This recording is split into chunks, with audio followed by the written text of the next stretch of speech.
What exactly is a non-crime hate incident? Well, of course, it isn't a crime, but it is a form of speech that the police have taken to recording. And of course, these incidents shot into the public domain a few weeks ago when Telegraph journalist Allison Pearson found that she was under investigation by the police for a tweet that she made and then deleted over a year ago. And this has sparked a national debate about why police are recording and investigating things that people say on X, on other social media platforms that might be nasty, that might be offensive, but don't break the law.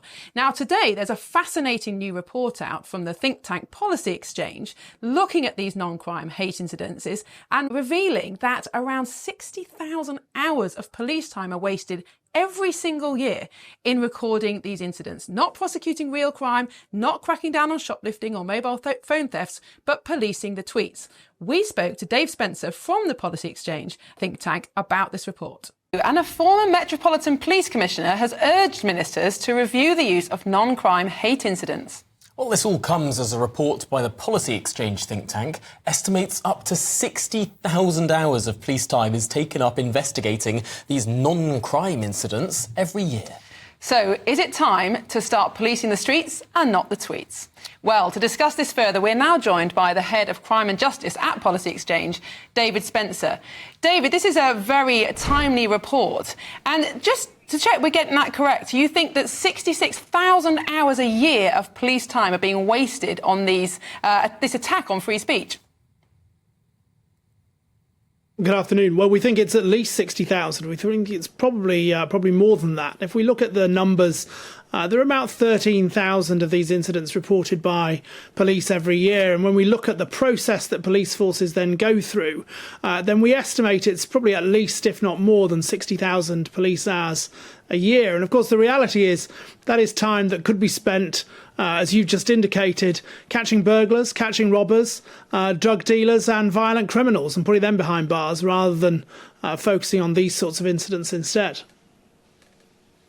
College of Policing themselves that came up with the idea of instituting non-crime hate incidents. I suppose in order to keep track of people that might then go on to commit crime. Is there a danger here of political activists, politicians, campaigners and all the rest of it interfering with operational work of the police?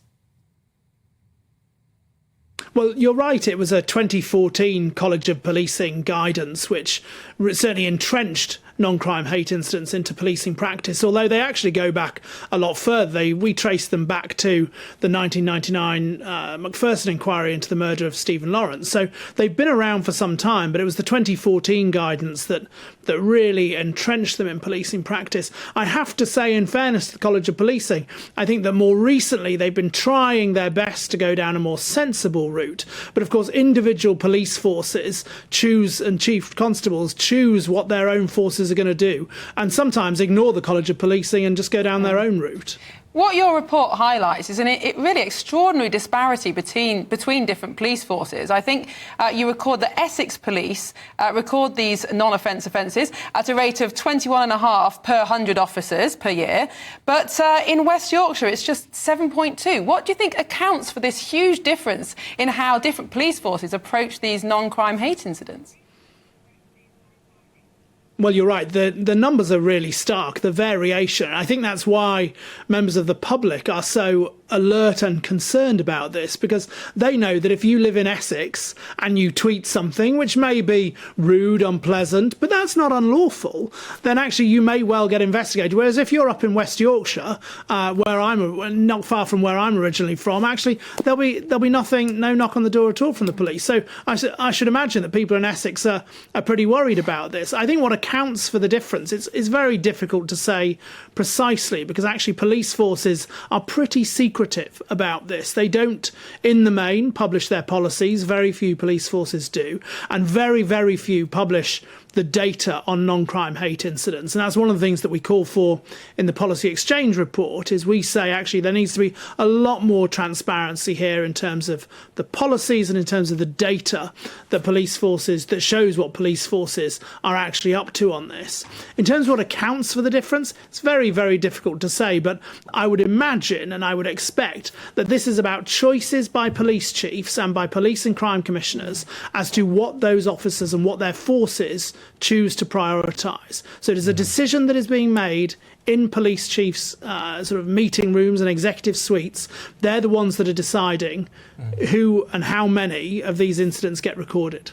Now, of course, your report highlighted a number of different incredibly concerning examples of this, but perhaps the most evocative for me was from Merseyside Police in 2021. They went round with big vans around Merseyside saying being offensive is an offence. All I can say to you is that certainly what we're calling for is the abolition of non-crime hate incidents, and certainly we hope that the government will heed that today. And there are people like Lord Hogan Howe, former Commissioner of the Met, has certainly supported and endorsed the report that we've published, and he's calling certainly for a whole review by government around this, and hopefully the Home Office and the government are listening. What was really interesting about this report, and speaking to Dave Spencer, was the disparity between different police forces. Essex Police record an enormous number of these non-crime hate incidents, but West Yorkshire Police hardly any at all. So if you live in Essex, be careful what you tweet. If you live in Leeds, you're probably going to be fine. But the findings from these reports really suggest that we need some serious changes in guidance to the police so they're not wasting their time recording these incidences. But probably we also need some changes to the law, because some of the laws that are being used to prosecute people, like the Malicious Communications Act and Public Order Act, were made before the internet. They were made for a different time. The question is, do the Labour government care enough about free speech to bring these recommendations into action? I'm Miriam Cates, presenter for GB News. Don't forget to subscribe to our YouTube channel, where you can find lots and lots of exclusive content. Using the internet without a VPN is a bit like taking to the road without car insurance. All it takes is one unlucky moment to cost you a lot of cash. We want to help protect you. This video's sponsor, Private Internet Access, is the VPN to help keep you safe. Now, you might be asking, what is a VPN? Well, a virtual private network is an app that hides your IP address and safeguards your internet connection through an encrypted tunnel. This way, it shields your digital life from the eyes of those that are looking to exploit your private information. Whenever you connect to the internet on a public Wi-Fi network, such as at airports, coffee shops, friends' houses, or even in your own home, your data is at risk of being stolen. Hackers that are connected to the same Wi-Fi network have the ability to steal your personal data with ease. T-Mobile reached a settlement this year with the US Federal Communications Commission after they suffered data breaches in 2021, 22, and 23. In 2023 alone, over 37 million customers' data was exposed. And it's not just hackers to be concerned about. Information can be censored.